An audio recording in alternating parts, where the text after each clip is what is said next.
Si torna a ripartire con tutte le prestazioni. Lo ha annunciato oggi il presidente Zaia. Sono 264.745 le visite specialistiche sospese. Si tratta delle prestazioni con priorità 30-60 giorni. Ed ora, visto il calo dei dati Covid, il Veneto è pronto a ripartire. È stata già inviata una mail a tutti gli ospedali e sono stati già allertati i direttori generali. I reparti ospedalieri si regoleranno a modo proprio. È una scommessa, dice Zaia, ma stavolta ci siamo. Non solo, un'altra importante novità. Ma di più voglio dirvi che la roba che mi sta ancora più a cuore, l'apertura alle visite. Io sto pensando ai nonni, alle geriatrie che mi chiamano in continuazione.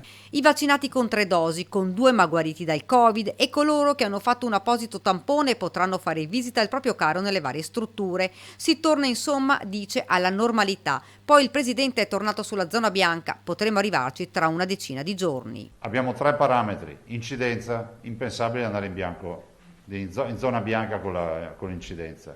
Area critica, non critica, dobbiamo scendere sotto il 20%, impensabile che nel breve ci si arrivi per primi con l'area non critica.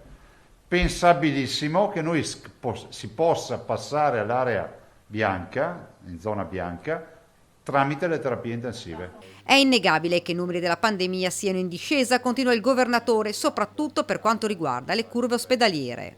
È vero che questo virus si sta, come si può dire, è meno aggressivo e lo leggiamo da un punto di vista clinico, cioè non abbiamo una ricaduta clinica così importante. Tutto attenuato dalla vaccinazione. C'è anche da dire che penso che questo processo di endemizzazione del virus è partito. Ma purtroppo stiamo continuando a ricevere notizie di persone intubate che non avevano voluto vaccinarsi. Ai cittadini dico: valutate attentamente l'importanza della vaccinazione. In Veneto l'89% della popolazione si è vaccinata, 32,8% nella fascia 5-11 anni, 450.000 i veneti non ancora vaccinati. Poi ha aggiunto: le norme che stanno per essere applicate di allentamento delle restrizioni Covid, se ci avessero ascoltato, sarebbero state approvate già 2 mesi fa.